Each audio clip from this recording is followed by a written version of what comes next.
Assalamualaikum warahmatullahi wabarakatuh.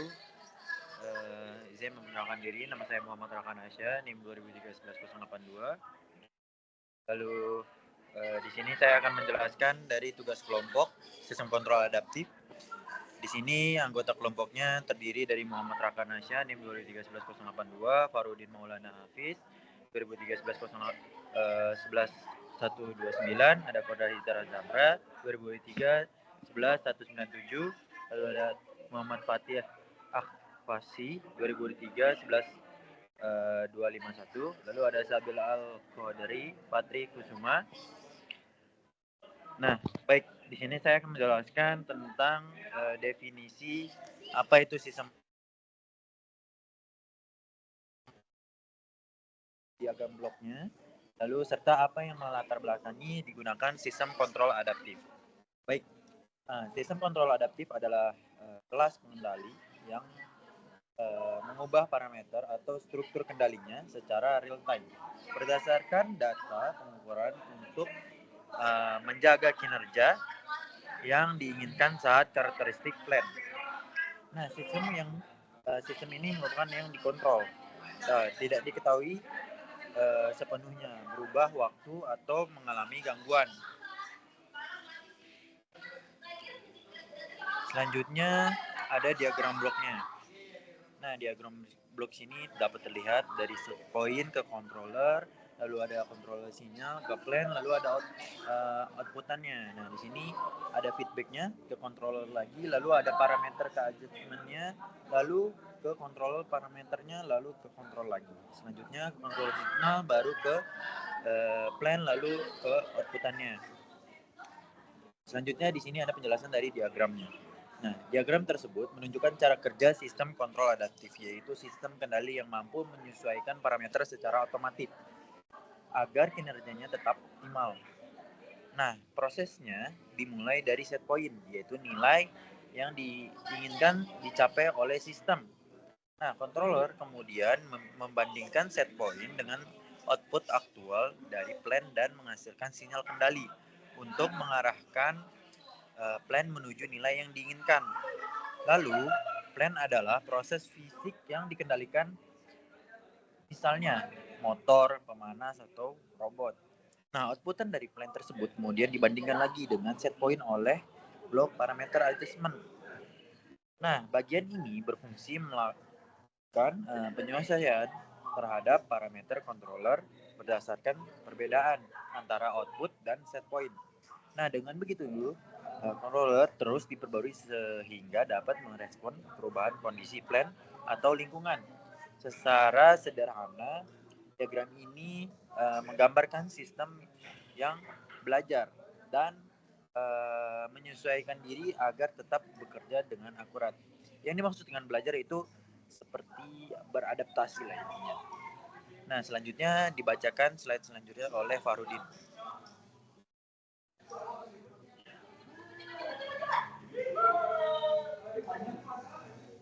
Share screen mana hilang?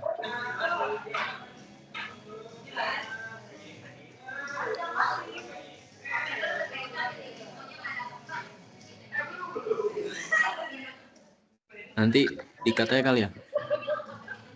Ya, lanjut aja. Baik, di sini saya akan melanjutkan penjelasan dari teman saya. Di sini ada latar belakang digunakannya sistem kontrol adaptif. Yang pertama itu ketidakpastian model atau parameter yang berubah. Banyak sistem nyata punya parameter yang tidak presisi, diketahui atau berubah seiring waktu. Kontrol adaptif ini memungkinkan kinerja tetap terjaga tanpa model presisi penuh. Kemudian yang kedua itu sistem non-stasioner dan time varying. Untuk plan yang dinamikanya berubah, seperti pesawat terbang saat bahan bakar berkurang ataupun robot dengan beban variasi. Adaptasi real-time lebih efektif dibanding kontrol statis. Kemudian yang selanjutnya ada kebutuhan performansi tinggi, tracking atau presisi. MRAC dan metode komposit dirancang agar error tracking kecil dan atau konvergen. Sloteng dan LI menunjukkan aplikasi sukses pada manipulator robotik. Kemudian yang selanjutnya ada mengurangi kebutuhan tuning manual daripada melakukan tuning offline berulang. Ketika kondisi berubah, adaptasi otomatis mereduksi intervensi manusia dan downtime. Kemudian yang terakhir itu ada interseksi dengan pembelajaran atau data-driven control.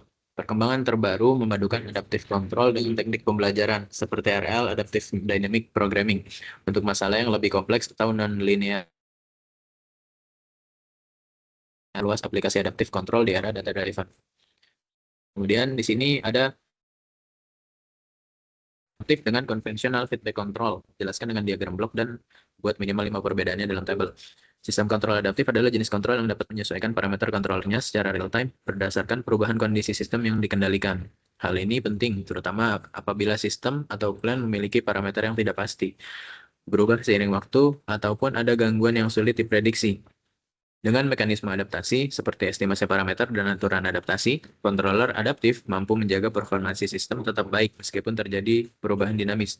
Sebaliknya, kontrol umpan balik konvensional seperti PID klasik biasanya menggunakan parameter tetap atau fixed gain yang ditetapkan pada saat desain tuning awal. Karena parameter tidak berubah selama operasi, sistem konvensional kurang fleksibel menghadapi variasi besar pada karakteristik plan atau gangguan dinamis. Jika kondisi berubah jauh dari desain awal, performa kontrol bisa menurun atau bahkan sistem bisa menjadi kurang stabil. Kemudian di sini ada diagram bloknya dari sistem kontrol konvensional dengan feedback dan juga sistem kontrol adaptif. Sini ada perbedaan-perbedaannya. Yang pertama itu dari aspek penyesuaian parameter. Pada kontrol adaptif, menyesuaikan parameter kontrol secara otomatis atau estimasi dan adaptasi. Jika pada kontrol feedback konvensional, parameter atau gain umumnya statis atau fix dan tidak berubah selama operasi. Kemudian dari ketidakpastian model itu, pada kontrol adaptif dapat menangani ketidakpastian model. Sedangkan pada kontrol feedback konvensional biasa itu membutuhkan model atau asumsi yang cukup akurat. Perubahan besar dapat mengurangi kinerja. Kemudian dari aspek kompleksitas implementasi. Pada kontrol adaptif lebih kompleks karena butuh algoritma estimasi parameter dan aturan adaptasi. Sedangkan pada kontrol feedback konvensional itu lebih sederhana. Desain umumnya langsung dengan gain tetap. Tuningnya juga lebih mudah. Kemudian dari aspek kerja dinamis, pada kontrol adaptif itu lebih robust terhadap perkembangan operasi karena adaptasi parameter menjaga performansi. Kemudian jika pada kontrol feedback konvensional itu kinerja bisa menurun jika kondisi operasi berubah jauh dari titik di mana tuning dilakukan. Selanjutnya dari aspek parameter mengandung loop estimasi untuk mempelajari parameter sistem. Pada kontrol feedback konvensional itu tidak memiliki estimasi parameter. Kontrol hanya berdasarkan sinyal error dan parameter tetap. Kemudian dari aspek kebutuhan literatur atau batasan awal, tidak selalu kontrol adaptif tidak selalu memerlukan batas ketidakpastian parameter yang sangat ketat karena dapat beradaptasi. Sedangkan pada kontrol feedback konvensional itu biasanya diasumsikan parameter dalam batas tertentu saat desain. Dan dari aspek terakhir yaitu respon terhadap gangguan jangka panjang, pada kontrol adaptif itu bisa menyesuaikan ulang kontrol jika gangguan bersifat jangka panjang atau berubah. Sedangkan pada kontrol feedback konvensional itu jika gangguan berubah jangka panjang, controller bisa jadi tidak lagi optimal tanpa retuning manual. Slide selanjutnya akan dilanjutkan oleh teman saya.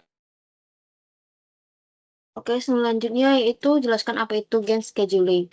Gain scheduling adalah sebuah metode kendali di mana besar parameter PID yang digunakan oleh modul kendali dijadwal berdasarkan titik kerja atau kondisi operasi yang dihadapi. Agar setiap controller mengetahui kondisi proses. Maka dalam skema kendali ini diperlukan pengukuran variabel tambahan atau auxiliaries variable yang secara teknis digunakan sebagai variabel penjadwalan, schedule variable. Nah, kemudian kasus terapan pada industri itu jabarkan solusi sistem kontrol adaptif berbasis gain scheduling. Dalam pengendalian kecepatan motor DC, gain scheduling digunakan agar motor dapat mempertahankan kecepatan sesuai set point, walaupun beban berubah-ubah. Misalnya, pada beban ringan controller dapat menggunakan nilai gain tinggi agar respon cepat, sedangkan pada beban berat gain dikurangi untuk menghindari overshoot atau osilasi. Dengan cara ini, motor DC dapat bekerja lebih halus, efisien, dan stabil di berbagai kondisi operasi. Selanjutnya akan dijelaskan oleh teman saya. Baik, di sini ada diagram blok dari aplikasi Simulink dari penerapan motor DC. Di sini ada blok step yang digunakan sebagai inputan, kemudian ada blok model reference sebagai modal referensinya, kemudian ada mengarah ke produk dan summing point. Kemudian di sini ada gain adapt dan integrator untuk menganalisis nilai-nilai yang diinginkan dan jika ada perbaikan. Kemudian di sini terdapat motor DC-nya sebagai objek yang akan dijadikan sebagai penerapannya. Kemudian di sini ada scope untuk melihat hasil dari kurva yang dihasilkan oleh motor DC apakah sudah sesuai dengan keinginan atau tidak. Next slide. Di sini penjelasan detailnya. Simulasi MATLAB tersebut menggambarkan bagaimana metode gain scheduling digunakan untuk mengatur kecepatan motor DC sehingga dapat merespons masukan referensi secara lebih stabil dan akurat pada berbagai kondisi operasi. Sistem diawali oleh sinyal masukan step yang berfungsi sebagai perintah kecepatan yang ingin dicapai motor. Sinyal ini kemudian digunakan untuk membandingkan keluaran motor DC sehingga menghasilkan error antara kecepatan aktual dan kecepatan referensi. Pada metode gain scheduling, nilai penguat kontrol tidak bersifat tetap seperti pada kontrol konvensional, melainkan berubah sesuai dengan kondisi operasi atau besarnya error. Pada simulasi ini, jalur adaptasi terdiri dari penguat variabel dan integrator yang bekerja sama untuk membentuk nilai gain yang sesuai dengan keadaan sistem pada setiap waktu. Ketika kondisi motor berubah, misalnya akibat beban yang berbeda atau dinamika plan yang bergeser, nilai gain akan diperbarui secara otomatis sehingga sinyal kontrol yang diberikan ke motor DC dapat mempertahankan performa yang diinginkan. Next slide. Selanjutnya dilanjutkan oleh teman saya.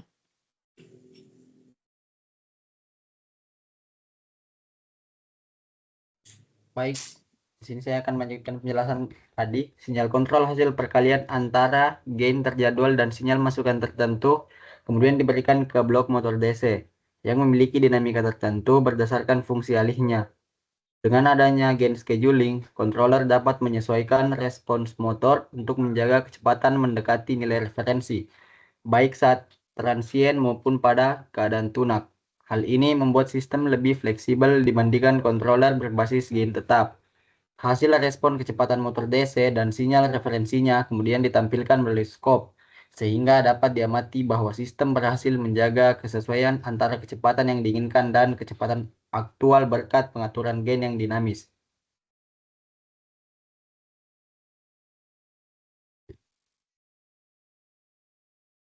Baik, di sini ada referensi dari jawaban-jawaban yang telah diambil.